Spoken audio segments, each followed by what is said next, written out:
Без мусорки и туалетов остались более 60 уфимцев в центре города. После начала строительства нового жилого комплекса застройщик все ближе переносит забор рабочей площадки. Жители дома номер 21 по улице Гоголя, который является памятником архитектуры, уже лишили своих хозяйственных построек. Азат Садреев пытался выяснить, кто за это в ответе. Уважаемый, я говорю, вы ломаете забор, который установлен за деньги жильцов. В течение нескольких минут мужчина, в котором жители дома номер 21 по улице Гоголя узнали главного инженера своего ЖЭО, пытается вручную сломать металлический забор. Когда силы, видимо, иссякли, он вызвал подкрепление с соседней строительной площадки. Выстоять против экскаватора у ограждения не было шансов.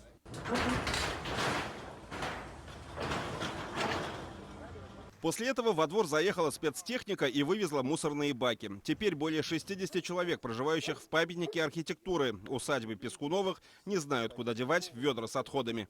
После того, как главный инженер ЖЭО номер 6 вывез оба мусорных контейнера, выбрасывать свои бытовые отходы жильцам стало некуда. Судя по объявлению во дворе, теперь их мусорная площадка находится по адресу улицы Гоголя, 23. Однако арендаторы данного дома, узнав о том, что теперь к ним каждый день будут с ведрами приходить соседи, заварили входную дверь.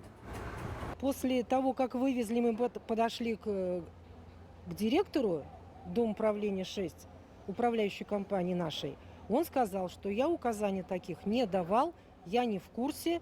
Жильцы предположили, что коммунальщики могли действовать по поручению застройщика, который возводит новый жилой комплекс в этом квартале. Получить комментарий на камеру нам не удалось, но в письменном виде представители строительной компании подтвердили: землю в непосредственной близости от памятника архитектуры им отдали городские власти.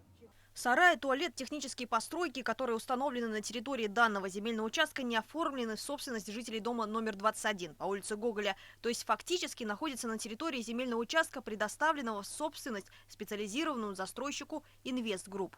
В результате жильцы уже лишились 2 из 4 туалетов, но и в оставшиеся кабинки заходить теперь небезопасно. При демонтаже их повредила строительная техника. Что ты врешь-то? Что я вру? Я-то тут при чем? Ну, значит, ты же видишь, как смотреть разве туалет? Как я могу зайти, как садиться там под дождем? Посмотри, короче.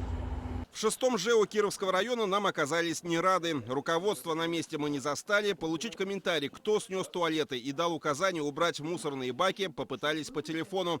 Дозвонились до того самого главного инженера. Жильцы говорят, ну и разговаривайте с жильцами. Я говорю, надо вам гнилой материал. Пожалуйста, вы давайте его. Что, вот снять, что ли, нечего? Ну, серьезно, что за детский сад? Вот только ситуация для жильцов совсем не детская. Головной боли добавила новая разметка во дворе, по которой строители хотят поставить свой забор. После этого техника будет работать вплотную к подъезду. Места им мало, нужно строительство делать, хотят расширить эту площадь для своей территории. А с жильцами как-то они встречались, нет, объясняли, что они спрашивали у них разрешение хотя бы? Нет, никаких разрешений, просто пришли и нарисовали, сказали, вот мы здесь вот так вот все сделаем, а вы как хотите. Убранные туалеты уже не вернуть, но уфимцы будут добиваться возвращения мусорных контейнеров. Платежи за вывоз бытовых отходов жильцы архитектурного памятника оплачивают в полном объеме. Азат Садреев, Артур Ханов, Азамат Мухамедшин. Новости. Уфа.